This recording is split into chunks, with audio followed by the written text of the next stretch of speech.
సమీపంగా ఉన్నామని ఒక్కసారి కృతజ్ఞతాస్తుతులు చెల్లించడానికి నీవిచ్చిన గొప్ప కృపబడి పరిశుద్ధాత్మ దేవుడా, తండ్రి దేవుడా, కుమారుడు యేసుక్రీస్తు ప్రభువు మీకు మాత్రమే మహిమను ఆరోపిస్తున్నామని, మీకు మాత్రమే ఘనతను ఆరోపిస్తున్నాం తండ్రి. హల్లెలూయా, హల్లెలూయా, హల్లెలూయా, హల్లెలూయా. Lord, we glorify you, Master. Lord, we magnify your name, Master. Lord, we worship you, Lord. Lord, we praise you, Lord. తండ్రి, ఈ ఉదయకాలం మమ్మల్ని అందరూ కూడా కృపాక్షేమములతో మమ్మల్ని కాచి నడిపిస్తున్న దాన్ని బట్టి నీకు స్తోత్రాలు చెల్లిస్తున్నాం. మా ఏళ్ళను నీ కృపాక్షేమము విస్తరింప చేస్తున్నది కూడా స్తోత్రాలు ప్రభా.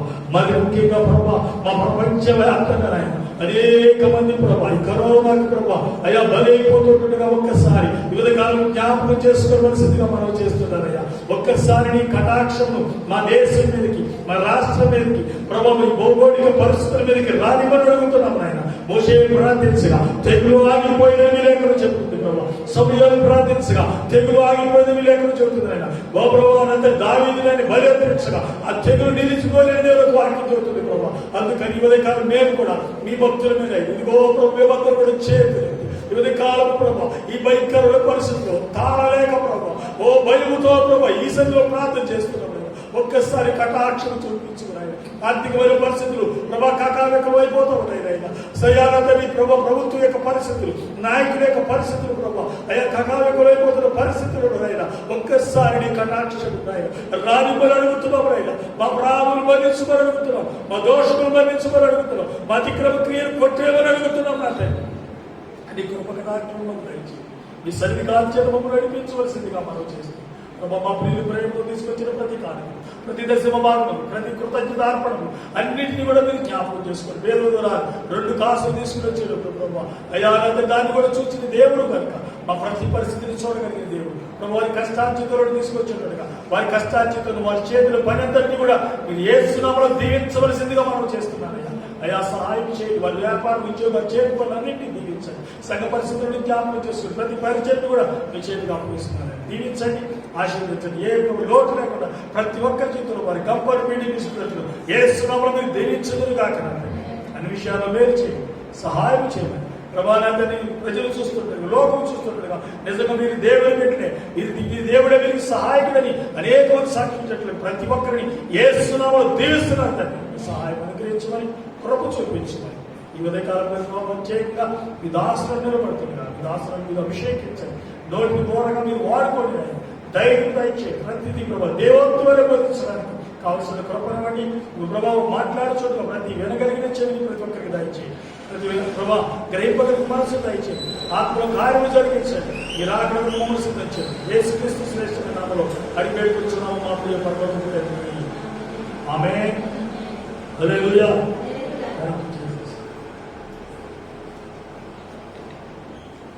హల్లెలూయా.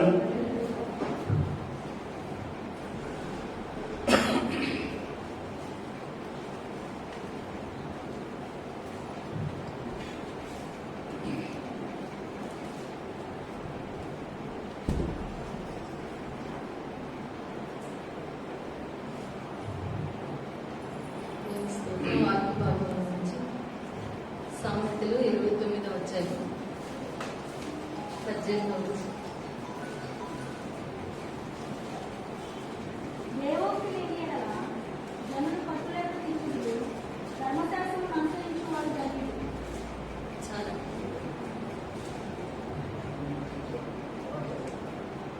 దేవుడి వాక్య భాగాన్ని మనం ఎదుగులో నిందించుకుందాక. సామెతలు 29వ అధ్యాయం 18వ వచనం చదువుకున్నాం.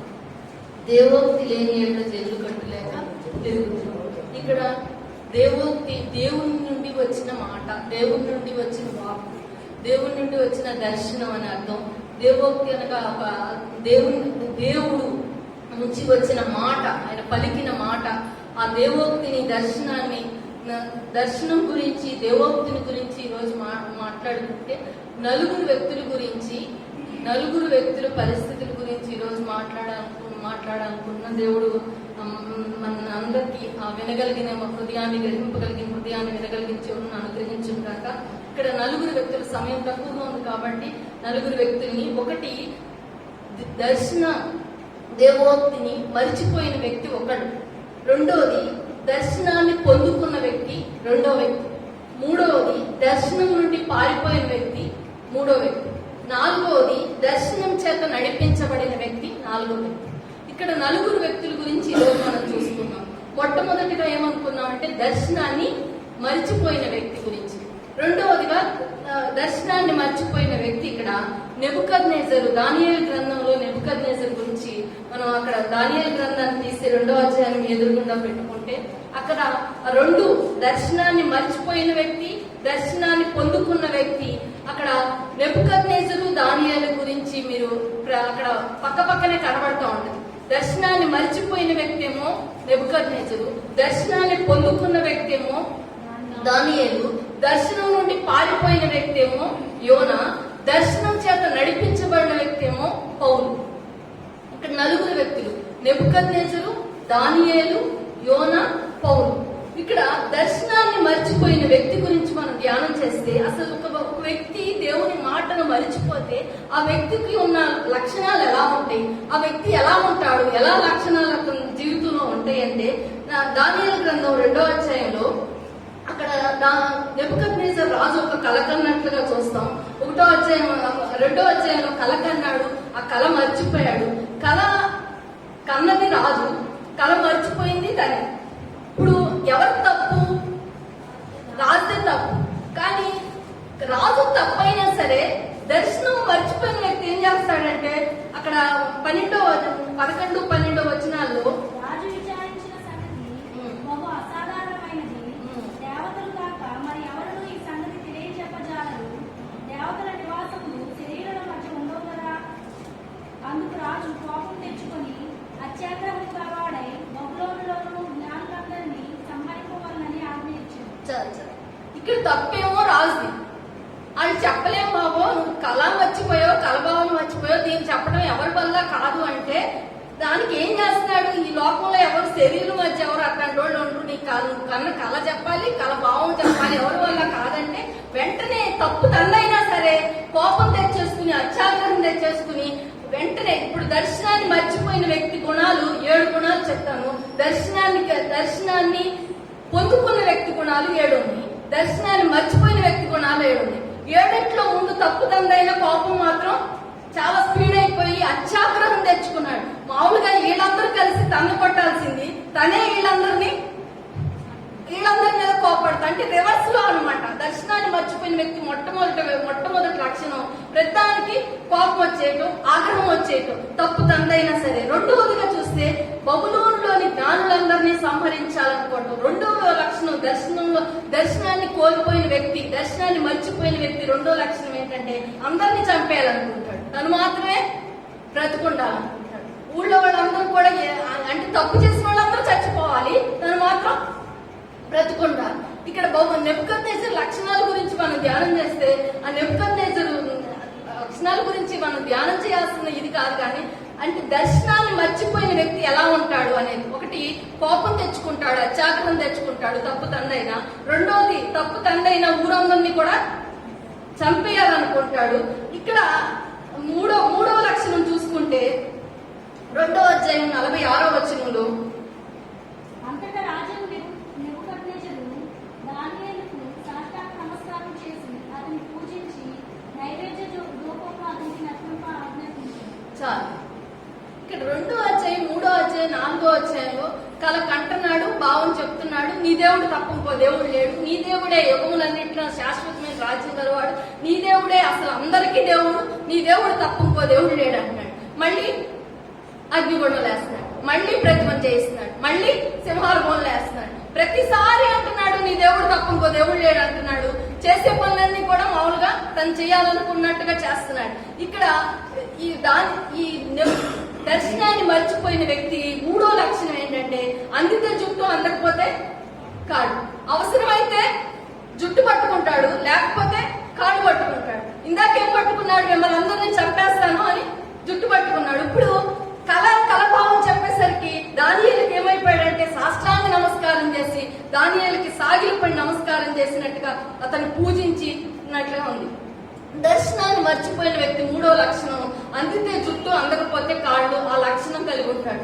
4వ లక్షణం చూస్తే దర్శనాన్ని దర్శనాన్ని మర్చిపోయిన వ్యక్తి 4వ లక్షణం చూస్తే దేవుని మాట తప్పితే 3వ అధ్యాయం చూసుకుందాం ఒకసారి. 3వ అధ్యాయం 12-13 వచనాల్లో రాజా తాము శద్రకు మేషకు అబేద్నెగో అను ముగ్గురు యూదులను బబులోను దేశంలోని రాజకార్యమును విచారించుటకు నియమించితిరి. ఆ మనుషులు తమరి ఆజ్ఞను లక్ష్యపెట్టలేదు, తమరి దేవతలను పూజించుటలేదు, తమను నిలవబెట్టించిన బంగారు ప్రతిమకు నమస్కరించుటయే లేదు అని. చాలు. అందుకు నెబుకద్నెజరు అత్యాగ్రహమును రౌద్రమును గలవాడే. ఇక్కడ దర్శనాన్ని మర్చిపోయిన వ్యక్తి 4వ లక్షణం 3వ లక్షణం ఏంటంటే దేవుని మాట తప్పితే అందరి మాట వింటాడు. దేవుడి మాట ఒక్కటే ఎండు, ఎవరు చెప్పినా మాట వింటాడు. దేవుడు చెప్తేనే ఎండు. దేవుడు చెప్తే ఇప్పుడు జాగ్రత్తగా గమనించండి. మొట్టమొదటి మాటేమో తప్పు తందైనా అందరి మీద కోపం తెచ్చుకుంటాడు, దర్శనాన్ని మర్చిపోయిన వ్యక్తి. రెండవది అందరినీ చంపేయాలనుకుంటాడు.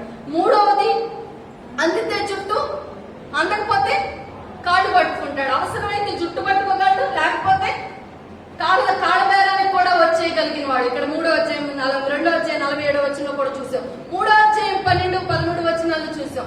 ఎవరి మాట అయినా ఎవరు చెప్పిన మాట వింటున్నాడు, కానీ దేవుడు చెప్పిన మాట మాత్రం వింటున్నా. అది 4వ లక్షణం. 5వ లక్షణం ఏంటంటే 4వ అధ్యాయం 30వ వచనంలో రాజు బబులోనును ఈ మహావిశాల పట్టణం నా బలాధికారమును నా ప్రభావ కనుకను కనపరచుటకై నా రాజధాని నగరముగా నేను కట్టించింది కదా అని తనలో తాను అనుకున్నాడు. చాలు.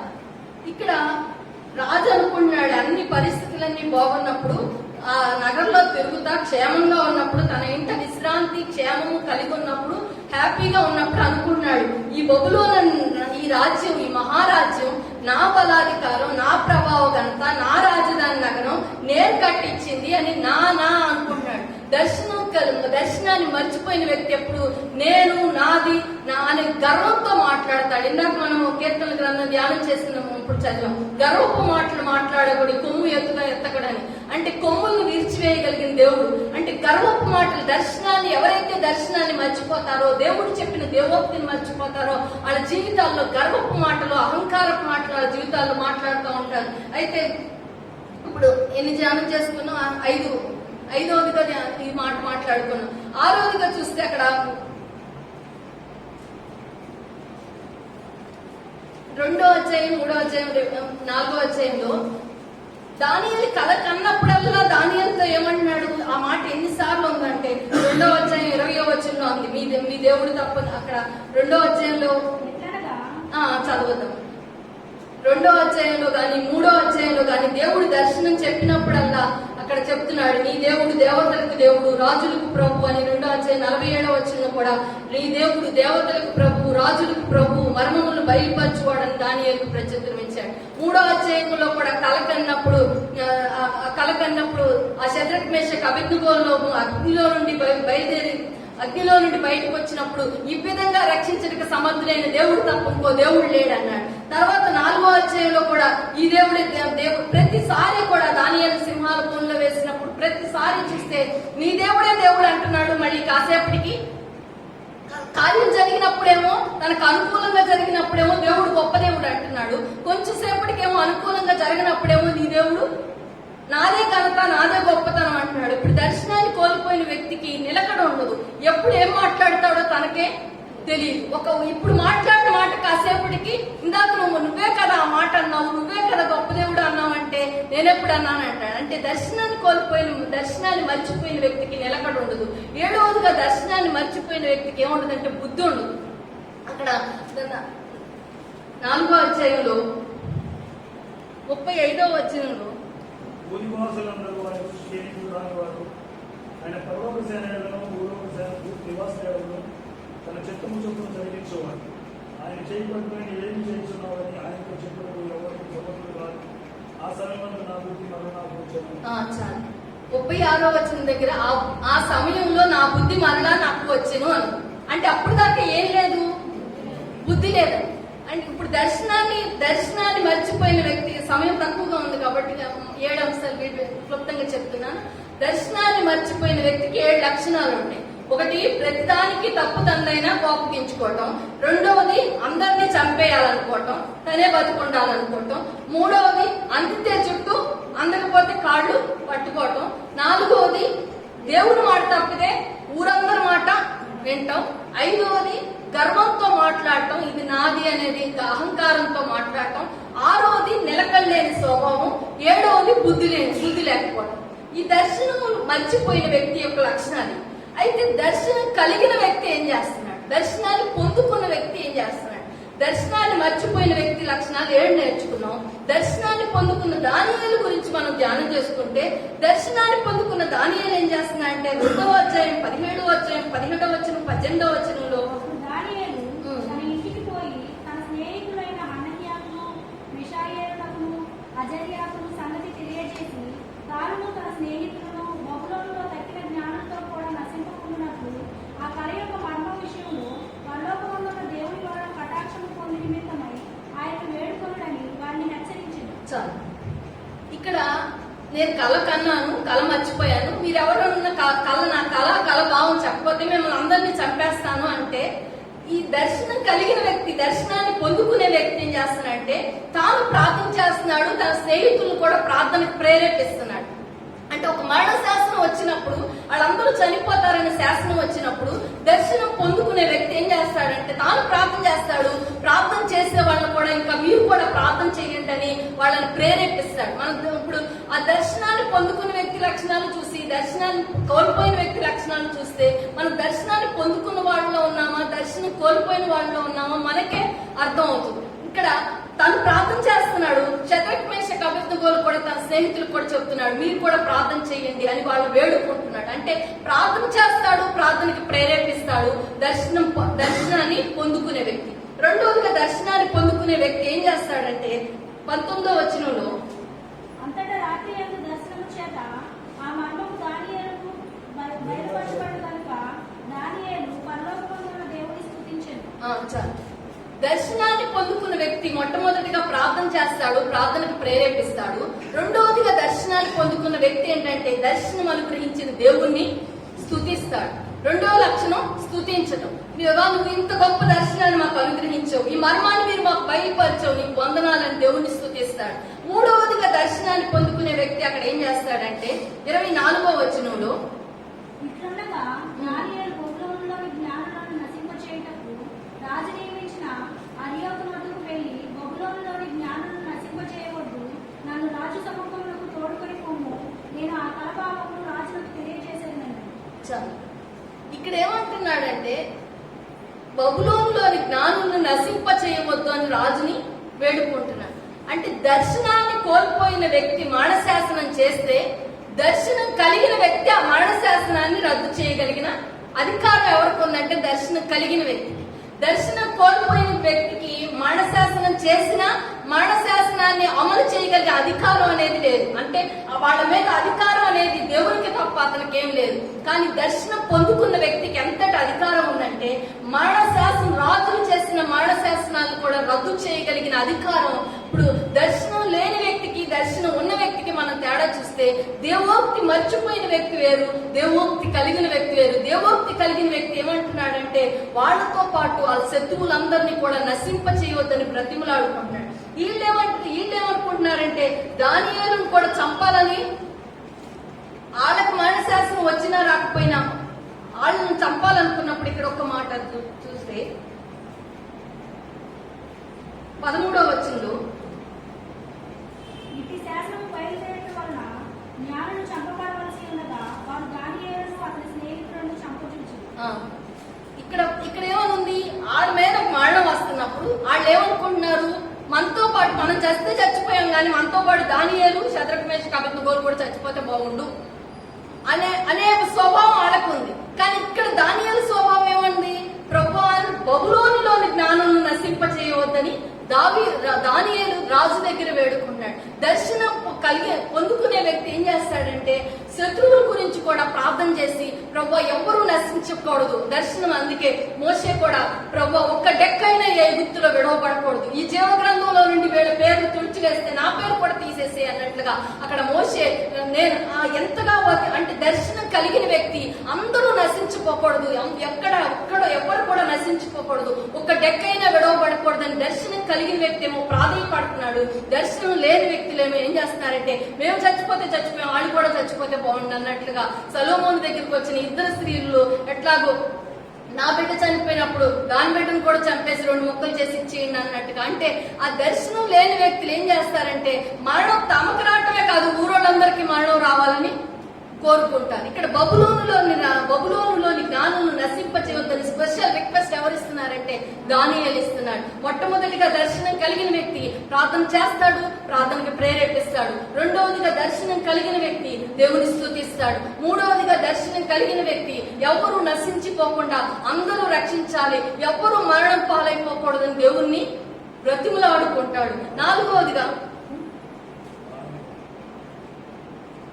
దర్శనంగా కలిగిన భారంతో అక్కడ వాళ్ళు నశించిపోకూడదని దేవుని గురించి వాళ్ళ గురించి వేడుకుంటాడు. నాలుగోదిగా చూస్తే 27, 28 వచనాల్లో 2వ అధ్యాయంలో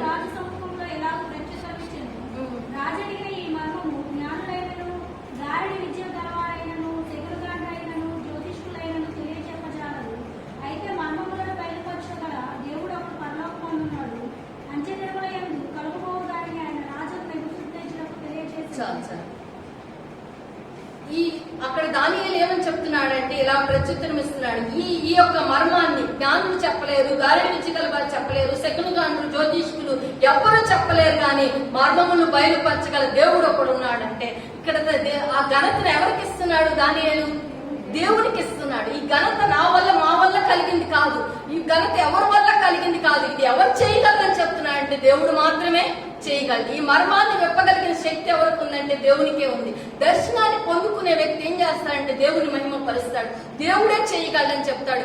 ఇదంతా నాకు ఆప్రాలని ఎవరికి అందరు ఇదంతా నేను నాకు చాలా దర్శనాలు చెప్పాను, ఇదంతా నా ఆప్రాలు అండు. ఎందుకంటే ఇది చెప్పాలంటే అది దేవుని వల్లనే అవుతుంది.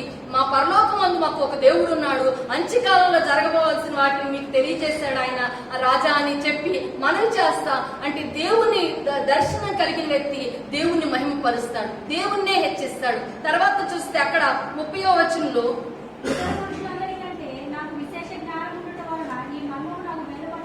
చాలు ఇతర మనుషుల కంటే అందరికంటే నాకు విశేష జ్ఞానం ఉండటం వల్ల ఈ మర్మం నాకు బయలుపరచబడలేదు. ఇక్కడ ఏం చేస్తున్నాడంటే దర్శనం కలిగిన వ్యక్తి తను తాను తగ్గించుకుంటున్నాడు. అందరికంటే నేనేం ఎక్కువైన వాడినేం కాదు, నేనేదో ఈ దర్శనం చెప్పేశాను, భావం చెప్పేశానని చెప్పి నేను అందరికంటే చాలా గొప్పవాడిని అనుకుంటున్నారేమో రాజా, మనుషులందరికంటే నాకు విశేష జ్ఞానం ఏమీ లేదు, కానీ నా దేవుడు ఈ సంగతి ఈ మర్మము నాకు బయలుపరిచాడని దేవుణ్ణి గలపరుస్తున్నాడు, తను తాను తగ్గించుకున్నాడు. ఇప్పుడు దర్శనం కలిగిన వ్యక్తి గురించి ధ్యానం చేస్తున్నాం. ప్రార్థన చేస్తున్నాడు. మొదటిది ప్రార్థనకి ప్రేరేపిస్తున్నాడు, రెండవదిగా దేవుణ్ణి స్తుతిస్తున్నాడు, మూడవదిగా ఎవ్వరూ నశించిపోకూడదని భారంతో రాజు దగ్గర విజ్ఞాపన చేస్తున్నాడు, నాలుగవదిగా దేవుణ్ణి గలపరుస్తున్నాడు, ఐదవదిగా ఏం చేస్తున్నాడంటే తను తాను తగ్గించుకుంటున్నాడు. అక్కడ ఆరోదిగా చూస్తే 49వ అధ్యాయం 2వ అధ్యాయం 49వ వచనం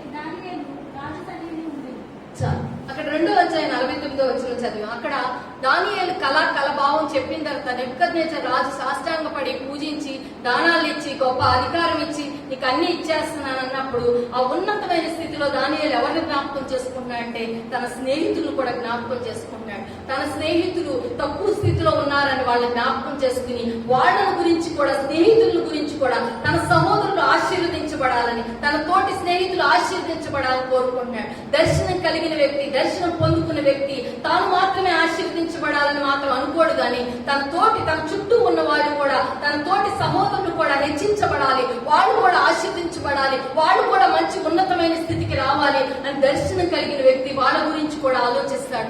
ఈ సమయంలో దానియేలు ఎవరి గురించి ఆలోచించాడంటే తన ఉన్నతమైన స్థితి ఇచ్చాడు. చాలా మంది ఉన్నతమైన స్థితి ఇచ్చిన తర్వాత మర్చిపోతారు, కానీ దానియేలు ఉన్నతమైన స్థితి ఇచ్చినా సరే తన స్నేహితులు మర్చిపోలేదు. దేవుడు హెచ్చించినప్పటికీ కూడా చాలా మందికి కొంచెం మంచి స్థితి రాగానే ఎవరు కూడా కలకి కానీ దానియేలుకి వెంటనే తన స్నేహితులు గుర్తొచ్చారు. వాళ్ళను కూడా బబులోనులో విచారణకర్తలుగా సంస్థానాల్లో ఒక్కొక్క ఉద్యోగాలు ఇప్పించి వాళ్ళని విచారణకర్తలుగా నియమించాడు. తాను దానియేలు రాజు సన్నిధిలో ఉన్నాడు. అంటే దర్శనం కలిగిన వ్యక్తి తన సహోదరుల గురించి పట్టించుకుంటాడు, సహోదరుల గురించి విచారిస్తాడు, సహోదరుల క్షేమం కోసం ఆలోచిస్తాడు. ఇప్పుడు 6 విషయాలు మనం ధ్యానం చేసుకున్నాం. తర్వాత చూస్తే ఒక మాట,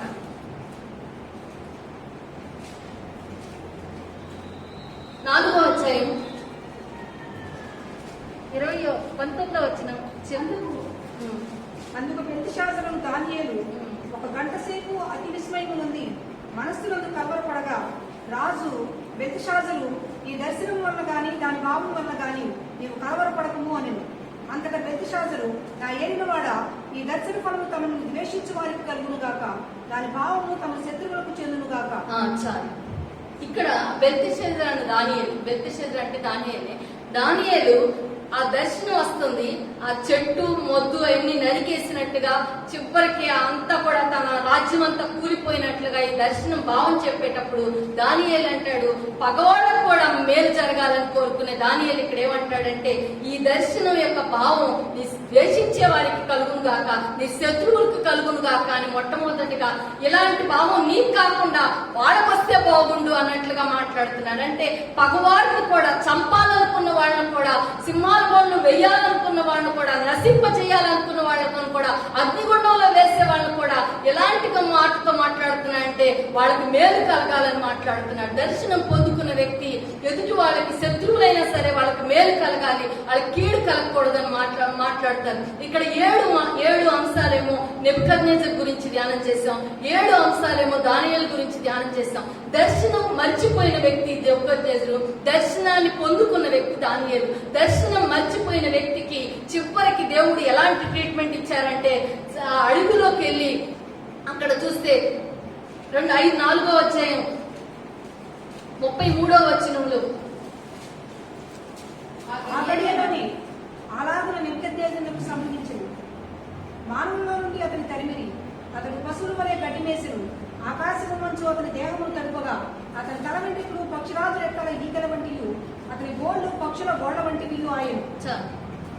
ఇక్కడ చివరికి అడవిలో తిరుగుతా తన దేహం మానవుల్లో నుండి తరిమివేయబడి అడవిలో తిరుగుతా పశువులే గడ్డి మేస్తా ఆ చివరికి తన పరిస్థితి ఎలా అయిపోయిందంటే, అంటే ప్రతిదానికి కిందసారి మనం బైబిల్ క్లాస్ లో టెలియాలజీ గురించి నేర్చుకున్నాం. టెలియాలజీ అంటే ప్రతి మనిషికి ఒక అంతం అనేది ఉంటది, ఎలా నడిచినా సరే ఒక అంతం అనేది ఉంటది. ఆ అంతం ఎవరికి ఎట్లా ఉంటది, పాపానికి వచ్చే జీతం మరణం, ప్రతిదానికి కూడా ఒక ఎండింగ్ అనేది ఉంటది. ఇప్పుడు దర్శనం కోల్పోయిన వ్యక్తి, దర్శనాన్ని మర్చిపోయిన వ్యక్తి ఎండింగ్ ఏంటంటే అక్కడ ఒక పశువు అయిపోయినట్టుగా పశువులే తిరిగినప్పుడు దేవుడు మళ్ళీ నెబుకద్నెజర్ పట్ల కనికరం కలిగిన దేవుడు కాబట్టి నెబుకద్నెజర్ ఆ పశువులే ఉన్నప్పుడు కూడా దానియేలు ప్రార్థన చేస్తుంటాడు, ప్రభువా ఇలాంటి మళ్ళీ ఆ బుద్ధి మాళా దయచేసి ఆ పశువులే ఉన్న వ్యక్తికి మానవ బుద్ధిని మాళా కలగచేయండి అని ప్రార్థన చేస్తుంటాడు. అందుకనే మళ్ళీ నెబుకద్నెజర్కి దేవుడు మానవ బుద్ధి కలగచేసి మళ్ళీ అప్పుడు దేవుడు తప్ప వేరొక దేవుడు లేదు, భూనివాసుల్లో ఆయన వంటి వాళ్ళు ఎవరు లేరు,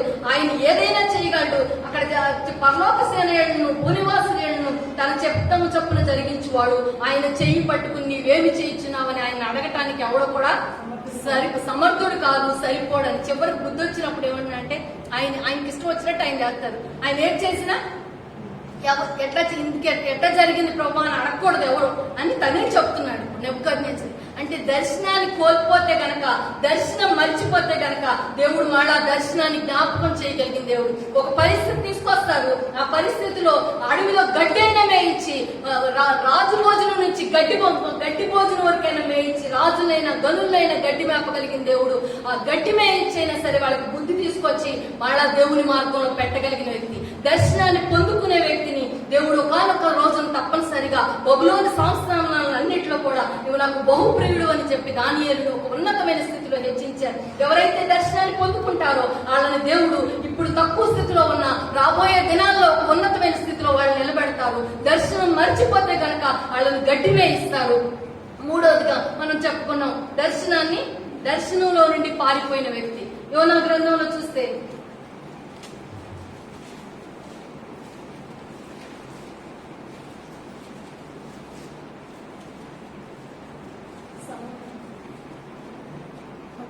వచ్చి కనపడింది. దర్శనం కోల్పోయిన వ్యక్తి, ఇక్కడ దర్శనం కోల్పోయిన వ్యక్తి గురించి, మర్చిపోయిన వ్యక్తిని గురించి ధ్యానం చేశాం. దర్శనం పొందుకున్న వ్యక్తి గురించి ధ్యానం చేశాం. ఇప్పుడు దర్శనంలో నుండి పారిపోతున్న, దేవోక్తిలో నుండి పారిపోతున్న వ్యక్తి, దేవోక్తి కలిగింది. యెహోవా వాక్కు అమిత్తయి కుమారుడైన యోనాకు ప్రత్యక్షమై ఇలాగ సెలవిచ్చెను. యెహోవా వాక్కు ఎవరి దగ్గరికి వచ్చిందంటే యోనా దగ్గరికి వచ్చింది. దేవోక్తి ఇప్పుడు ఎవరి దగ్గరికి వచ్చిందంటే యోనా దగ్గరికి వచ్చింది. యోనా ఈ దేవోక్తిలో నుండి ఏం చేస్తున్నాడంటే నినివే పట్టణం నుంచి ఎళ్ళక దర్శించుకు వెళ్దామని పారిపోతున్నాడు. ఇక్కడ దర్శనం నుండి పారిపోయే వ్యక్తి లక్షణాలు ఎలా ఉంటాయి అంటే 3వ వచనంలో యెహోవా సన్నిధిలో, సమయం తక్కువగా ఉంది కాబట్టి యెహోవా సన్నిధిలో నిలవక అని. దర్శనం కోల్పోయిన వ్యక్తి ఎక్కడ నిలబడ్డాడంటే దర్శనంలో నుండి పారిపోతున్న వ్యక్తి దేవుడి సన్నిధిలో నిలబడ్డాడు. ఎక్కడైనా గంటలు గడపగలడు కానీ దేవుడి సన్నిధిలో మాత్రం కొద్దిసేపు కూడా గడపలేడు. దేవుడి సన్నిధిలో ఉంటే ముళ్ళమే కూర్చున్నట్టుంటది, బయట కూర్చుంటే హాయిగా ఉన్నట్టుంటది. దర్శనంలో నుండి, ఎందుకంటే అతని మనస్తత్వం ఎలా ఉందంటే దేవోక్తి నుండి పారిపోవాలనుకుంటున్నాడు కాబట్టి యెహోవా సన్నిధిలో నిలబడలేకపోతున్నాడు. రెండవది ఏంటంటే అక్కడ 5వ వచనంలో అందరూ వాళ్ళ దేవతలకి నావికులు భయపడి తుఫాను వస్తుంది కానీ ఆ సముద్రం మీద తుఫాను వస్తుంది కానీ నావికులందరూ భయపడి తమ దేవతలకు ప్రార్థన చేసుకుంటున్నారు కానీ ఇతను మాత్రం ప్రార్థన చేయట్లేదు. రెండో లక్షణం దర్శనం నుండి పారిపోతున్న వ్యక్తి మొదటి లక్షణం ఏంటంటే యెహోవా సన్నిధిలో నిలబడలేడు. రెండవది ఏంటంటే ఎంత పరిస్థితి అయినా ప్రార్థన మాత్రం చేయలేడు. అన్ని చేస్తాడు కానీ ప్రార్థన చేయడు. మూడవ పరిస్థితి ఏంటంటే అక్కడ 5వ వచనం చివరి వచనంలో ఓడ దిగువ భాగమునకు పోయి పండుకుని గాఢ నిద్ర తన సేఫ్టీనే తను చూసుకుంటాడు. అంతమంది ఓడపై నుండి తుఫాను వచ్చేస్తుందని అలాడిపోతుంటే ఈ దర్శనం నుండి పారిపోతున్న వ్యక్తి తను మాత్రం హ్యాపీగా ఓడ దిగు భాగానికి వెళ్తే ఎవరు లేపరు, హాయిగా అక్కడికి ఒక దిండు వేసుకుని పడుకుందామని ఆ లాస్ట్కి వెళ్ళిపోయి తన సేఫ్టీ తను చూసుకుని, తన దిండు తను చూసుకుని గాఢ నిద్రపోతున్నాడు. ఇక అంటే దర్శనాన్ని నుండి పారిపోతున్న వ్యక్తికి 3వ లక్షణం ఏంటంటే గాఢ నిద్ర. ఎన్ని పరిస్థితులైనా సరే హ్యాపీగా పండుకుంటాడు. అసలు దేని గురించి ఆలోచించాడు అంటే దేవుడు చేస్తాడు కాబట్టి అనే ఆలోచనతో కాదు. ఏదేమైపోతే నాకెందుకులే, ఎవరేమైపోతే నాకెందుకులే అనే వ్యక్తి అక్కడ తన సేఫ్టీనే తను చూసుకుంటాడు. 3వ లక్షణం ఏంటంటే తన సేఫ్టీనే తను చూసుకుంటాడు. మొట్టమొదటిగా యెహోవా సన్నిధిలో నిలబడలేడు. రెండవదిగా ప్రార్థన చేయలేడు. మూడవది ఓన్లీ తన సేఫ్టీనే తను చూసుకుంటాడు. ఇంకా ఎదుటోడు బాగోగులు ఏమి అక్కర్లేదు. తను హాయిగా పడుకుంటే చాలు. ఓడ అల్లకల్లోలం అయిపోయినా తను నిద్రపోతే చాలు. తర్వాత దర్శనాన్ని కోల్పోయిన వ్యక్తి వల్ల ఏం జరుగుతుందంటే అక్కడ అతన్ని బట్టి అక్కడ చూస్తే ఆహారం అంతా కూడా వాడు సముద్రంలో పడవేసినట్లుగా చూస్తాం. అక్కడ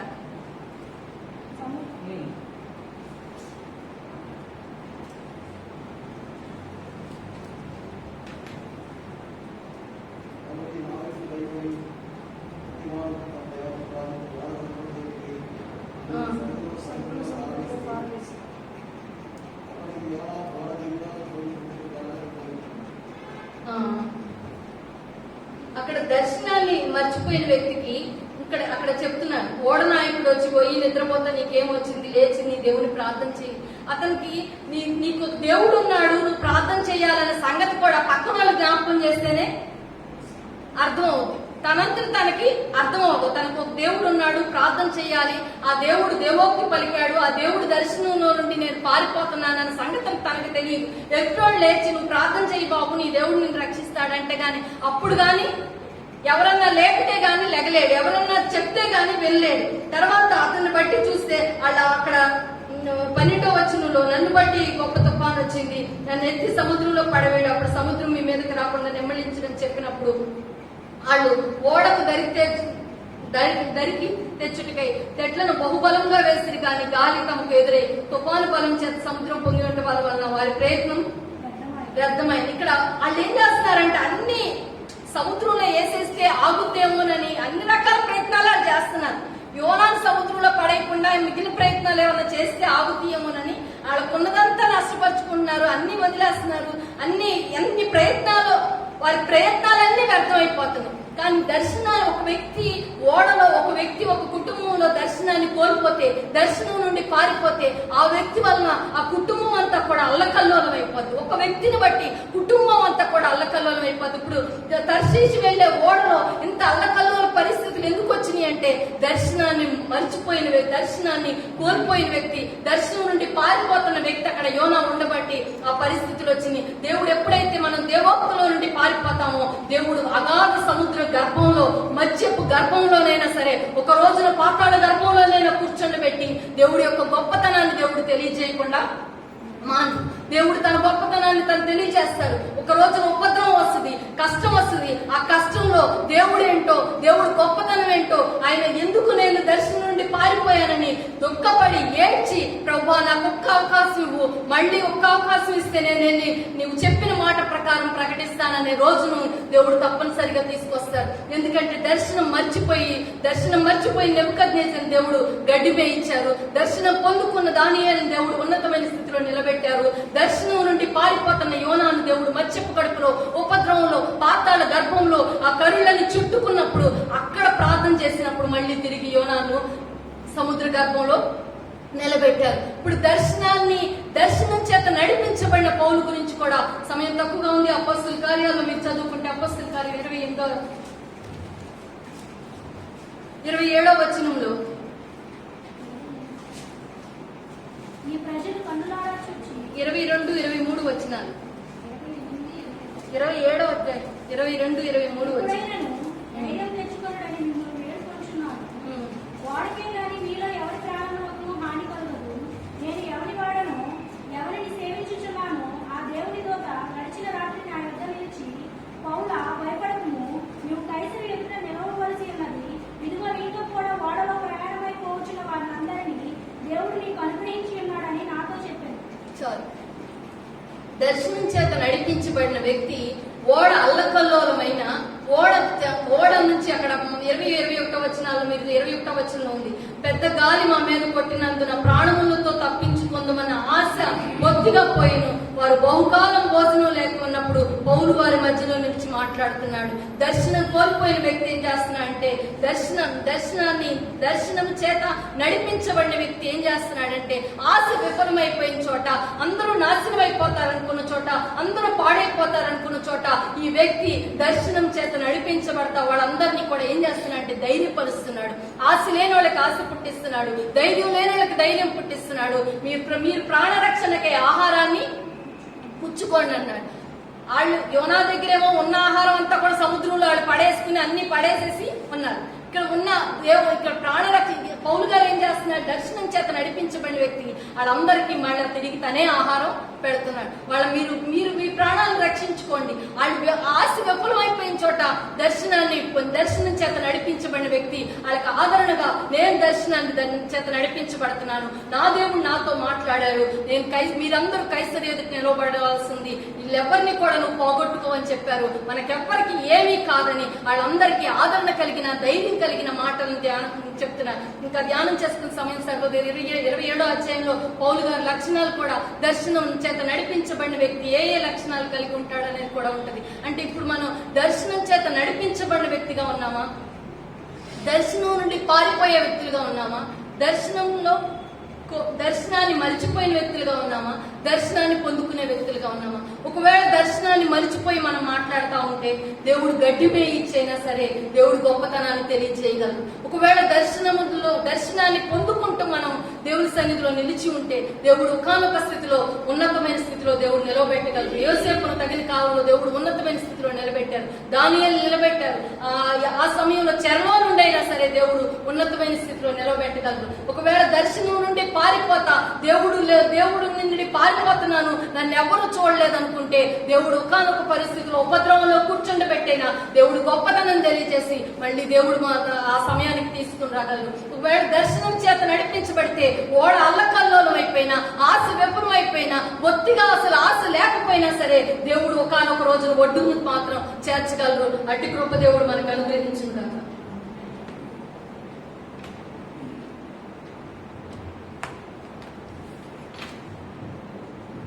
హల్లెలూయా. స్తోత్రం కలుగుగాక. దర్శనం అందరికి తెలుసు కదా. దర్శనం అంటే ఏంటో? దర్శనము అంటే కళ్ళు తెలిసి కూడా చూడవచ్చు దర్శనాన్ని. ఆ దర్శనము ప్రార్థించేటప్పుడు చూడవచ్చు దర్శనాన్ని. నిద్రపోయినప్పుడు కాదు, గాఢ నిద్రలో ఉన్నప్పుడు కాదు, ప్రార్థించేటప్పుడు కళ్ళు తెలిసి ఉన్నప్పుడు కలిగే దర్శనం. పౌలు గారు దమస్కుకు వెళుతూ ఉన్నప్పుడు కలిగింది దర్శనం. ఏం దర్శనం కలిగింది? అది 27వ అధ్యాయంలో అపోస్తలుల గారి గ్రంథంలో చెబుతున్నాడు. ఆకాశం నుండి కలిగిన దర్శనములకు నేను అవిధేయుడను కాక. అంటే మన జీవితంలో ఒక దర్శనాన్ని మనం కలిగి ఉంటున్నాం. దేవుడు క్రైస్తవులకు, మరి ముఖ్యంగా ప్రభువుని ఎరిగిన వారికి దేవుడు ఇచ్చే ఒక గొప్ప మనం అర్థం చేసుకోవాలి. ఒక దర్శనాన్ని కలిగి ఉండాలి మనం. అందుకని దేవోక్తి లేని ఎడల జనులు ఏమైపోతారు? పట్టు లేకుండా ఉంటారు. అంటే ప్రతి ఒక్కరికి కూడా ఏముండాలంటే దేవోక్తి ఉండాలి. They should be the vision. ప్రతి ఒక్కరు కూడా ఏముండాలంటే ఒక దర్శనం కావాలి. అంటే మన జీవితంలో మనకి ఏదైతే భవిష్యత్తు ఉందని అనుకుంటున్నామో ఆ భవిష్యత్తు ఏంటో తెలుసుకోవాలంటే దేవుడు తన దర్శనం ద్వారా అనుగ్రహించగలుగుతాడు. ఓడలో ఉన్న వాడందరూ ఎవరుకుంటారంటే పౌలు గురించి ఇంకా మనం చనిపోతామని అనుకుంటున్నారు. కానీ దేవుడి యొక్క దూతను పంపించి అతని ప్రక్కన నిలిచి ధైర్యపరిచినట్టుగా చూస్తున్నాం. అంటే దర్శనం లేకపోతే పౌలు కూడా ఏమైపోయాడంటే మామూలు వ్యక్తిలాగా ఉండేవాడు. ఆ ఓడలో ఉన్న నావికుల వలె ఉండేవాడు. కానీ దర్శనం కలిగి ఉంది కనుక ఒక ధైర్యం కలిగి ఉన్నాడు. వాళ్ళందరూ కూడా చనిపోతాం అనుకున్నప్పుడు వాళ్ళందరూ కూడా ఏం చేస్తారంటే ఆహారాన్ని ప్రార్థించి విరిచేస్తూ ఉన్నాడు. అందుకని మన జీవితాల్లో దర్శనం కావాలి. హల్లెలూయా. ఈ దినాల్లో దేవుని యొక్క దర్శనము కరువైందని చెప్పడానికి నేనేమాత్రం కూడా సంకోచించట్లేదు. దేవునికి స్తోత్రం కలుగును గాక. ఆమోసు గ్రంథం 8వ అధ్యాయము 11, 12 వచ్చిన నేను 2 మాటలు చెప్పి నేను ముగించేస్తాను. ఆమోసు గ్రంథం 8వ అధ్యాయము 11వ వచనం 12వ వచనం చూస్తుంటే కనుక ఆమోసు ద్వారా దేవుడు చెప్తున్న ఒక మాటను చూద్దాం. ఆ దినాల్లో ఆ దినములందు దేశంలో క్షామం పుట్టించును. అది అన్నపానములు లేకుండా వచ్చే క్షామము కాదు. యెహోవా మాటను వినకపోవటం వలన వచ్చే క్షామము. దేవునికి స్తోత్రం కలుగును గాక. హల్లెలూయా. అంటే దర్శనము లేకపోతే ఏమో జరుగుతుంది మన జీవితంలో అంటే అది దేవుని యొక్క మాట వినకపోవడం వల్ల వచ్చే క్షామము అని దేవుని వాక్యం చెబుతుంది. అన్నపానం లేకుండా కాదు, అన్ని సమృద్ధిగానే ఉంటాయి. హల్లెలూయా. కొన్ని విషయాలు నేను ఒక 4 వచనాలు చెప్పి నేను ముగించే సమయం లేదు కనుక పిల్లలు. అందుకని ఆమోస్ ఏమంటాడంటే అన్నీ ఉన్నా కూడా ఏదో నేను ఒక పొదువ అదేంటో తెలుసా? దేవుని యొక్క దర్శనం లేకపోవడం, దేవుని యొక్క మాట లేకపోవడం, దేవుని యొక్క నడిపింపు లేకపోవడం అనేది దేవుని యొక్క వాక్యాన్ని మనం ఆ విధంగా చూస్తే మనకు అదే కీర్తనకారుడు 74వ కీర్తనలో కూడా మనం చూడొచ్చు. 74వ కీర్తన 9వ వచనంలో కూడా ఈ విషయాన్ని మనకి ఆసాపు రాస్తున్న కీర్తన చదువు అమ్మా. సూచక క్రియలు మాకు కనపడటలేదు, ఇకను ప్రవక్తయు లేకపోయిను. ఇది ఎంతకాలము జరుగును, దానిని ఎరిగిన వాడు మాలో ఒక్కడు కూడా లేడు. దేవునికి స్తోత్రం కలుగును గాక. హల్లెలూయా. ఈ దినాల్లో దేవుని జనాంగమా, దేవుని సన్నిధిలో మనకు అనేకమైన సంఘాలు ఉన్నాయి, అనేక మంది దైవజనులు ఉన్నారు, అనేక మంది ప్రార్థన చేస్తున్నారు. కానీ there is no revolution, there is no vision. అక్కడ ఏమాత్రం కూడా దేవుడు ఎక్కడ కూడా ఎవరితో కూడా మాట్లాడిన సన్నివేశాలు కూడా కనపడట్లేదని దేవుని సేవకుడిగా తెలియజేస్తున్నాను. అందుకని ఇప్పుడు జనులు ఏమైపోతున్నారంటే అసలు దేవుడు ఉన్నాడా, దేవుడు ఉంటే ఇలాంటి కార్యాలు ఎందుకు జరిగిస్తున్నాడు, దేవుడు ఉంటే ఇలాంటి విషయాలు ఎందుకు జరుగుతున్నాయి అని అనేక మంది సంకోచిస్తున్న విషయాలు కూడా మనం గమనించవచ్చు. కానీ దేవుని యొక్క వాక్యం చెబుతుంది ప్రపంచానికి దర్శనం లేకపోవచ్చు కానీ దైవజనానికి దర్శనం ఉంది ప్రియుడా. ఎందుకంటే దేవుడు దర్శనమును నడిపించడానికి, తన ప్రజలను ప్రత్యేకపరచడానికి, తన ప్రజలను దీవించడానికి, ఆ దర్శనను నడిపించడానికి దేవుని చిత్తమైందని చెప్పడానికి ఉదయకాలం నేను ఇష్టపడుతున్నాను ప్రియుడా. హల్లెలూయా, హల్లెలూయా. అందుకని మనం ఒక దర్శనాన్ని కలిగి ఉన్నాం. యోనా ఒక దర్శనాన్ని కలిగి ఉన్నాడు. కానీ యోనా దర్శనంలోంచి పారిపోయినప్పుడు కూడా దేవుడు ఏం చేస్తాడంటే యోనాని మళ్ళా దర్శనంలోకి తీసుకుని వస్తా ఉన్నాడు ప్రియుడా. ఒకవేళ దర్శనం తప్పిపోయినా, ఒకవేళ కట్టు తప్పిపోయినా, లేకపోతే నీవు ఇష్టానుసారంగా నువ్వు ఉంటున్నా, దేవుడు తప్పకుండా తన యొక్క చిత్తంలోనికి, తన యొక్క దర్శనంలోనికి తన సంఘాన్ని, తన ప్రజలను, తను ఎన్నుకున్న వారిని తప్పకుండా నడిపిస్తాడు. దేవునికి స్తోత్రం కలుగును గాక. హల్లెలూయా, హల్లెలూయా. అందుకని దేవుని యొక్క వాక్యం చాలా స్పష్టంగా మనకు తెలియజేస్తూ ఉంది. దేవుని యొక్క వాక్యంలో దినవృత్తాంతాల 2వ గ్రంథము 15వ అధ్యాయము 3వ వచనంలో కనుక చూస్తే కనుక దేవుని సేవకుడైన ఒక ప్రవక్త చెబుతున్న ఒక మాటని మనం ఇక్కడ చదవచ్చు. 15వ అధ్యాయం 3వ వచనం. ఉపదేశం చేసి యాజకులైనను ఓ హల్లెలూయా. ఏం చెబుతున్నాడమ్మా? ఆశ దగ్గర చెబుతున్నాడు. ఆశ దగ్గర ఒబేదు కుమారుడైన అజర్యా మీదకి రాగా దేవుని ఆత్మ వచ్చినప్పుడు అజర్యా కుమారుడైన అజర్యా చెబుతున్న మాటను మనం చూడొచ్చు ఇక్కడ. నిజమైన దేవుడైనను ఉపదేశము చేయు యాజకులైనను ధర్మశాస్త్రమైనను చాలా దినములు ఇశ్రాయేలు లేకుండా పోవును. దేవునికి స్తోత్రం కనుక కారణం ఏంటి తెలుసా? దేవుని యొక్క మాట వినని తత్వం వీళ్ళలో పెరిగిపోయింది. దేవుని యొక్క ఆలోచన తత్వం వీళ్ళలో పెరిగిపోయింది కనుక దేవోక్తి అనేది ఏమైపోయిందంటే కటాఫ్ అయిపోయింది. దేవుని యొక్క దర్శనము లేకుండా పోయింది. అందుకని మనకి సమయాలు మొదటి గ్రంథము 3వ అధ్యాయం 1వ వచనంలో కనుక మనం చూస్తే అక్కడ ఒక అద్భుతమైన విషయాన్ని దేవుడు రావించిన మాటను మనం చదవచ్చు. ఏంటి తెలుసా? చదువు ఒకసారి. బాలుడే సమయాలు ఏలి ఎదుట యెహోవాకు పరిచయం చేయుచుండెను. ఆ దినంలో యెహోవాకు ప్రత్యక్షమగుట అరుదు, ప్రత్యక్షము తరచుగా తటస్థించలేదు. దేవునికి స్తోత్రం కలుగుగాక. హల్లెలూయా. ప్రత్యక్షత లేకపోవడం, ప్రత్యక్ష తరచుగా లేకపోవడం ఈ దినాల్లో కూడా మనం గమనిస్తూ ఉన్నాం. కానీ దేవుడు తన కార్యములు మాత్రం తను చేయబోతూ ఉన్నాడు. తన అద్భుతాలు తను చేయబోతున్నాడు. తన ఆశ్చర్యకాలు తను చేయబోతున్నాడు. ఆయన ఒక విషయాన్ని ఏదైనా చేయాలనుకుంటే తప్పకుండా చేసే దేవుడుగా ఉన్నాడు. పిల్లలు హల్లెలూయా, హల్లెలూయా. అందుకే దేవుడు పాటించవుతుంది. ప్రపంచానికి దర్శనం లేదు కానీ దేవుడి సేవకులకు దర్శనం ఉంది. ప్రపంచానికి దర్శనం లేదు కానీ సంఘానికి దర్శనం ఉంది. ప్రపంచానికి దర్శనం లేదు కానీ దేవుని ఆరాధించే ప్రజలకి దర్శనం ఉంది అనే సంగతిని ఈ రోజు ఉదయకాలం దేవుడు ఎందుకు జ్ఞాపకం చేస్తున్నాడు. అందుకని 74వ కీర్తన 9వ వచనంలో కానీ, దినవృత్తాంతం 2వ గ్రంథం 15వ అధ్యాయం 3వ వచనంలో కానీ, సమూయేలు మొదటి గ్రంథం 3వ అధ్యాయం 1వ వచనంలో కానీ, ఆమోసు గ్రంథం 8వ అధ్యాయం 11, 12 వచనంలో కానీ మనం చూస్తే అద్భుతమైన విషయాలు కనబడతాయి. అందుకని అంటాడు పౌలు భక్తులు ఏమంటాడు తెలుసా? ఆకాశం నుండి కలిగిన ఆ దర్శనములకు నేను అవిధేయుడు కాలేదు అని అంటాడు. పేతురుకి దర్శనం కలిగింది. ఆ దర్శనానికి పేతురు అవిధేయుడు కాలేదు. ఎవరు కూడా దర్శనానికి అవిధేయులు కాకుండా ఉంటే దేవుడు తన అద్భుతమైన కార్యాన్ని మన జీవితాల్లో జరిగిస్తాడని దేవుడి సేవకుడిగా నేను తెలియజేస్తాను. అందుకని దైవోక్తి లేని ఎడలా దేవోక్తి అనే మాటని జ్ఞాపకం చేసుకోవాలంటే అది దర్శనము అనే సంగతిని జ్ఞాపకం చేసుకోవాలి. ఇంగ్లీష్ లో దాన్ని విజన్ అంటారు. అందుకని ప్రతి ఒక్కరికి కూడా ఒక దర్శనం కావాలి. ప్రతి ఒక్కరు కూడా దర్శనాన్ని కలిగి ప్రతి ఒక్కరు మన వ్యక్తిగత జీవితంలో ఒక దర్శనం కావాలి, సంఘంలో ఒక దర్శనం కావాలి, మన కుటుంబానికి ఒక దర్శనం కావాలి, మన పిల్లలకు ఒక దర్శనం కావాలి. దర్శనం కనుక మన జీవితాలు ఉంటే దేవుడు అద్భుతమైన కార్యాన్ని మన జీవితంలో జరిగిస్తాడు. పిల్లలు దర్శనం లేకపోతే ఏం జరుగుతుందంటే మనం ఒక విధంగా నడవలేము. అందుకని దేవుడు మనకు ఒక దర్శన భాగ్యాన్ని అనుగ్రహిస్తూ ఉన్నాడు. దేవుడు హెచ్కేల్ దర్శన గ్రంథము ఒక రకంగా చూడగలిగితే పాత నిబంధనలో దర్శన గ్రంథం ఏదైనా ఉందంటే హెచ్కేల్ గ్రంథము, కొత్త నిబంధనలో దర్శన గ్రంథం ఏదైనా ఉందంటే అది ప్రకటన గ్రంథము. పిల్లల దర్శన గ్రంథంలో హెచ్కేల్ కి దేవుడు అనేకమైన సార్లు ప్రత్యక్షమై అనేకమైన సార్లు తన సేవకుల ద్వారా ఆ సేవకుడికి అనేకమైన సార్లు మాట్లాడి అతన్ని బలపరిచి నడిపించినట్లు మనం చూస్తూ ఉన్నాం. అందుకని మన జీవితాల్లో దర్శనం కావాలి. హల్లెలూయా. నీ జీవితంలో కట్టుతప్పిపోతున్నావంటే కారణం ఏంటి తెలుసా? దర్శనం లేదు. ఎందుకంటే దేవుని యొక్క వాక్యం లేదు, దేవుని యొక్క మాట లేదు, దేవుని యొక్క ఆలోచన లేదు. దర్శనం అంటే దేవుని యొక్క మాట, దర్శనం అంటే దేవుని యొక్క ఆలోచన, దర్శనం అంటే దేవుని యొక్క ఉద్దేశం, దర్శనం అంటే దేవుని యొక్క చిత్తం, దర్శనం అంటే దేవుడు చేసే పని. హల్లెలూయా.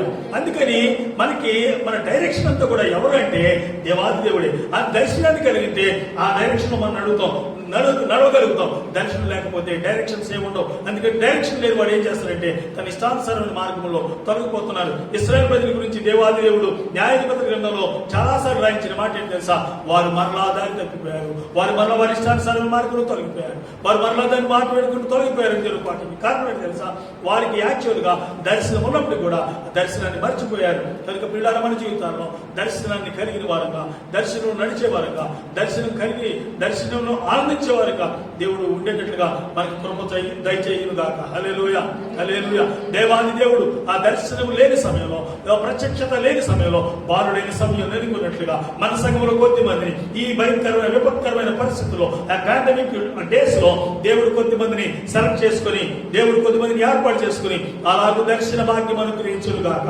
హల్లెలూయా, హల్లెలూయా. దగ్గరగా దేవుని స్తోత్రం చేద్దాం. హల్లెలూయా. అంటే ఎవరికైనా దర్శనమిస్తే బాగుందనుకోవడం కాదు. ప్రభువా మమ్మల్ని దర్శించు నాయన, ప్రభువా మా జీవితాల్లో కార్యం జరిగించయ్యా, ప్రభువా మా జీవితాల్లో నీ దర్శన భాగ్యం చేత మమ్మల్ని నడిపించు. భయంకరమైన పరిస్థితుల్లో ఓడ మునిగిపోయి అమరమ్మ పగిలిపోయి ఇక వెళ్ళలేము, ఇక బ్రతకలేము, మనకి జీవితం లేదు అనుకుంటున్న సమయంలో దేవుడు తన దూతను పంపించి ధైర్యం భరించిన పౌలు వలె మన జీవితాల్లో ఈ కరోనా టైంలో కూడా దేవుడు తన దర్శన భాగ్యం ఇచ్చి మనం బలపరచున్నట్లుగా ఆయన కృప మనకు చూపించును గాక. ఆమేన్. హల్లెలూయా, హల్లెలూయా, హల్లెలూయా. ఆ ధైర్యం కావాలంటే నడవాలంటే మనకి ఏం కావాలి తెలుసా? ధైర్యం కావాలి. ఏం కావాలి? హల్లెలూయా, హల్లెలూయా. మీకు మామూలుగానే దర్శనాలు వస్తున్నాయి. ప్రభు స్తోత్రం కలుగుగా. ఎందుకంటే నిద్ర వస్తుంది కదా, నిద్రలో దర్శనాలు వస్తుంది. ప్రభు మహిమ కలుగుగా. అందుకని ఇప్పుడు మన జీవితాల్లో మనం నడవాలన్నా మనకి ఏం కావాలంటే ఒక దర్శనం కావాలి. ఆ దర్శనంలో మనం నడవాలి. అందుకని సంఘానికి ఒక దర్శనం, వ్యక్తిగత జీవితానికి ఒక దర్శనం, మనం అన్నిటి విషయంలో ఒక విజన్ కలిగి ఉండాలి. Vision and the mission. Vision ఉన్నోడే మిషన్ కంప్లీట్ చేయగలుగుతాడు. అర్థమైందా మీకు? హల్లెలూయా. ఒకవేళ విజన్ లేకపోతే మిషన్ కంప్లీట్ చేయలేదు. మిషన్ అంటే ఒక పని. మిషన్ అంటే మిషన్ కుట్టడం కాదు. మిషన్ అంటే ఒక పని. ఏదైతే దేవుడు అప్పగించాడో ఆ పని మనం కంప్లీట్ చేయాలంటే మనకి ఏం కావాలి? విజన్ కావాలి. మీరు చాలా కంపెనీలకు వెళ్తే నేను చూస్తూ ఉంటాను, hour vision and hour machine అని ఉంటుంది. అక్కడ చాలా చోట్ల కంపెనీలో రాసిన బోర్డు నేను చూస్తూ ఉంటాను. మా యొక్క దర్శనం ఏంటి, మా మిషన్ ఏంటి, మేము చేసే పని ఏంటి. అలాగే క్రైస్తవ సంఘానికి, అలా క్రైస్తవులకు ఏముండాలంటే ఒక విజన్ ఉండాలి, దాని వెనకాల ఏముండాలంటే ఒక మిషన్ ఉండాలి. అంటే మిషన్ అంటే పని చేయడానికి, ఆ పనిని ప్రారంభించడానికి, ఆ పనిని ముగించడానికి దేవుడు కృప చూపించుగాక. హల్లెలూయా, హల్లెలూయా. అందుకని దేవుని దర్శనం లేకపోతే జనులు కంటి తప్పిపోతారు. దేవుని దర్శనం లేకపోతే నీవు నేను కూడా కంటి తప్పిపోతాం. దేవుని దర్శనం లేకపోతే మనం ఎటు నడుస్తుందో మనకి తెలియదు. మన జీవితాలను కూడా అగమ్య గోచరంగా అంధకారమయమైపోతాయి. కనుక వీళ్ళు ఈ రోజు నుండి మనం ఒక ఆలోచన చేద్దాం. ఎందుకంటే దేవుని దర్శనం లేకపోయేసరికి ఆ ఇశ్రాయేలు ప్రజలలో దేవ ప్రభావం పోయినట్లుగా మనం చూస్తున్నాం. దేవుని దర్శనం లేకపోయినప్పటికీ ఎవరెవరు ఏం చేస్తున్నారో తెలియని పరిస్థితి. వాళ్ళు ఆరాధిస్తున్నారు కానీ ఆరాధన తీసుకోలేని పరిస్థితి. వాళ్ళు ప్రార్థిస్తున్నారు కానీ ప్రార్థన దేవుడు అంగీకరించలేని పరిస్థితి. ఆ దినాల్లో దేవుడు సమయంలో ప్రత్యక్షమైనట్లుగా ఈ దినాల్లో కూడా దేవుడు మనలో కొద్దిమందికి ప్రత్యక్షమగును గాక. ఆయన వాక్కు ప్రత్యక్షపరచబడును గాక. ఆయన మాట మన జీవితానికి వచ్చును గాక. ఆయన చిత్తం మన జీవితానికి వచ్చును గాక. ఆయన ఆలోచన మనకి చెప్పును గాక. దేవుడి ఈ మాట మన ఇంట్లో దీవించి ఆశీర్వదించును గాక. ఆమేన్, హల్లెలూయా. ప్రార్థన చేసుకుందాం. ప్రార్థన చేసుకుందాం. అత్యంత కృప కలిగిన తండ్రి, ప్రేమ కలిగిన కృప, నీ ప్రేమ గౌరవ పాదాల దగ్గరకు వచ్చి మరొకసారి నిన్ను స్తుతిస్తూ నిన్ను కనపరుస్తున్నాం. నిజంగా మీ దాసులు నిలబెట్టి మాట్లాడే ప్రతి మాట నిజంగా దర్శనం లేకపోతే జనులు కట్టుదొరికిపోతారు. నేను అలాగే దర్శనం కలిగి ఉండి కూడా నెబుకద్నెజరు మర్చిపోయినట్లుగా మనం చూస్తున్నాం. దర్శనాన్ని కలిగి ఆ దర్శనం నడిచిన దానియేలును కూడా మేము చూస్తున్నాం. అలాగే దర్శనంలోని పారిపోయిన వ్యక్తి యోనాను మేము చూస్తున్నాం. అలాగే ఆకాశం నుండి కలిగిన దర్శనానికి అవిధేయులు కాకుండా నడిచిన పౌరులు కూడా మేము చూసాం. ఈ దినం ఒక్కసారి మా జీవితాల్లో మేము ఎలా ఉన్నాం మాకు తెలియదు.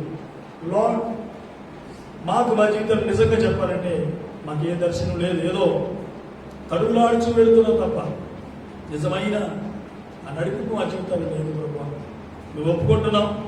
దయచేసి మన్నించి క్షమించి మా అపరాధులన్నీ కూడా, మా పాపదోషములన్నీ కూడా మన్నించి ఆయన ఒక దర్శనాన్ని సగానికి, ఒక దర్శనాన్ని మా వ్యక్తిగత జీవితాల్లో, ఒక దర్శనాన్ని మా యొక్క జీవితాల్లో, కుటుంబ జీవితాల్లో కూడా మీరు అనుగ్రహించవలసిందిగా మనం చేస్తున్నాం. ఏదో చెప్పుకుని వెళ్ళిపోవడమే కానీ ప్రభు దాన్ని అనుభవించలేని స్థితిలో మేము ఉన్నాం. నాయన వెదకాలు ఒక్కసారి దయచేసి మా కన్నుడు తెరువు నాయన, మా కన్నుడు వెలిగించు. ఒకవేళ ప్రభావంతో మేము గుండి వారి వరే తడుగులాడుతున్న పరిస్థితుల్లో మేము ఉంటుండగా నజరేయుడైన యేసు దావీదు కుమారుడా మా కన్నుడు తెరువుమని పక్షకులు ప్రార్థించగా వారి యొక్క కేక విని నిలిచి వారిని పిలిచిన దేవుడు ఈ ఉదయకాలం ఇక్కడ మా జీవితాల్లో కూడా అటువంటి వెలుగు, అటువంటి ప్రత్యక్షత మా జీవితానికి యేసు నామములో వచ్చును గాక. ప్రభా, మా కన్నుడు మీరు తెరచుదురు గాక. నైనా తేటగా చూస్తున్నట్లుగా ప్రభా, తేటగా మీ మార్గాల్లో మేము నడుచున్నట్లుగా, తేటగా ప్రభు మీ యొక్క పరలోక రాజ్యం మాడుగులు పడినట్లుగా మా జీవితాల్లో ఒక నూతనమైన దర్శనము మేము పొందుకొందుము గాక ప్రభు. అలాగే ప్రభు మా యొక్క దేశ విషయంలో, మా రాష్ట్రముల విషయంలో, మా పట్టణాల విషయంలో, మా ప్రజల విషయంలో మీ దాసులైన వారికి ఒక నూతన ప్రత్యక్షతను అనుగ్రహించమని ఈ ఉదయకాలం ప్రార్థన చేస్తున్నాం. తండ్రి, మీ కనికరాన్ని చూపించండి ప్రభా. మా దేశం కొరకు మేము విజ్ఞాపన చేస్తున్నాం ఆయన. మా రాష్ట్రాల కొరకు మేము విజ్ఞాపన చేస్తున్నాం ప్రభా. మా పట్టణాల కొరకు మేము విజ్ఞాపన చేస్తున్నాం ఆయన. ఆయా సంఘముల కొరకు, సేవకుల కొరకు కూడా విజ్ఞాపన చేస్తున్నాం. ఒక్కసారి ప్రతి ఒక్కరిని దర్శించు నాయన. నీ విడిపించకపోతే ప్రభా, విడిపించగలిగిన వాడు ఇంకెవడు లేడు నాయన. అందుచేత ప్రభా నీ పాదాల దగ్గరికి వచ్చి ప్రభా అయా వేడుకుంటున్నాం నాయన. ఈ కరోనా నుండి ప్రభా మా దేశమును స్వస్థపరచుకో ప్రభా. అయా ఈ కరోనా నుండి నాయన మా రాష్ట్రమును స్వస్థపరచుకో ప్రభా. మా గ్రామములను స్వస్థపరచుకున్నాయన. అయ్యా నాదని ఒక్కసారి నీ కనికరమును మా దేశం మీదకి రానిమని అడుగుతున్నాం ఆయన. నీ గాయపడిన కలవరస్తమునైనా మా యొక్క సంఘముల మీదకి, మా దేశం మీదకి, మా ప్రజల మీదకి, మా కుటుంబాల మీదకి యేసు నామములో సాగుమని ప్రతిమలాడుకుంటున్నాం ఆయన. అయా తండ్రి కనికరం చూపించండి నాయన. మీ రక్త ప్రోక్షణ రానివ్వండి తండ్రి. సహాయం చేయండి, ప్రతి ఒక్కరిని దీవించి పంపించండి. యువత కాలం మా ప్రియులు ఇక్కడ ప్రేమతో వచ్చే ప్రతి ఒక్కరిని కూడా జ్ఞాపకం చేసుకోండి. వారిని దీవించండి, వారి కుటుంబాన్ని దీవించండి, వారి ప్రత్యేకంగా ఆశీర్వదించవలసిందిగా మనం చేస్తున్నాను. అనారోగ్యంతో వచ్చిన వారికి స్వస్థతను అనుగ్రహించి పంపించండి. ఆర్థిక నిబంధనల వారికి విడుదల నుంచి పంపించండి. సమాధానం వారికి సమాధానం నుంచి పంపించండి. సంతోషం లేని వారికి సంతోషం నుంచి పంపించండి. ప్రభావ ప్రతి విషయంలో నీ కృప చూపించండి. ఇక్కడికి వచ్చిన ప్రతి ఒక్కరు కూడా సంతృప్తితో వెళ్ళుదురుగాక తండ్రి. మీ కరికరను చూపించి నడిపించవలసిందిగా, మీరు అక్కడ కొరకు మమ్మల్ని అందరినీ సిద్ధపరచవలసిందిగా, ఒక దర్శనంలో మేము నడుచున్నట్టుగా సంఘంలో ప్రతి ఒక్కరు కూడా నీ కృప కరికర కటాక్షము దయచేయవలసిందిగా మనం చేస్తున్నానయ్యా. అయ్యా అనంత గర్భఫలం లేని వారికి గర్భఫలం దయచేయి, వివాహాలు కాని వారికి వివాహాలు దయచేయి, ఉద్యోగం లేని వారికి ఉద్యోగాలు దయచేయి, వ్యాపారం లేని వారికి వ్యాపారం దయచేయి. ప్రతి ఒక్కరిని ఆశీర్వాదకరంగా వచ్చాడు. అనేక మందికి ఆశీర్వాదకరమైన జీవితాలు ఉండడానికి కావాల్సిన కృప ప్రతి ఒక్కరికి దయచేసి నడిపించమని, మీరు అక్కడ కొరకు మమ్మల్ని అందరినీ కూడా సిద్ధపరచమని, మరలా దీన్ని కలుసుకునే పర్యంతం నీ కృప కాపుదల భద్రత మా అందరికీ అనుగ్రహించి నడిపించమని, మా ఘనత ప్రభావాలన్నీ మీరే పొందుకోమని, మా రక్షకుడు మా ప్రభు మా కొరకు ప్రాణి పెట్టి తిరిగి లేచిన పునరుద్ధరణుడి యేసుక్రీస్తు అతి శ్రేష్టమైన నామములో అడిగి వేడుకొని పొందుకున్నాము మా ప్రియ పరలోకపు తండ్రి. ఆమేన్. ఇప్పుడు మన పరమ తండ్రి అయిన దేవుని యొక్క ప్రేమ, కృప, ఆశీర్వాదము ఈ ఉదయకాలం చేరిన మనకు మన సంఘ పరిచర్యలు సార్వత్రిక సంఘంలో ఉన్న పరిశుద్ధులందరికీ ప్రభు స్వరూపు సదాతోడి నడిపించును గాక. ఆమేన్. ఆమేన్. యేసు రక్తమే ప్రభు యేసు రక్తమునకే ప్రభు యేసు రక్తమునకే సంపూర్ణ విజయం కలుగును గాక. ఆమేన్. అందరికి వందనాలు. ప్రభువులందరినీ కూడా దీవించును గాక. ప్రత్యేకమైన ప్రార్థన అవసరత మన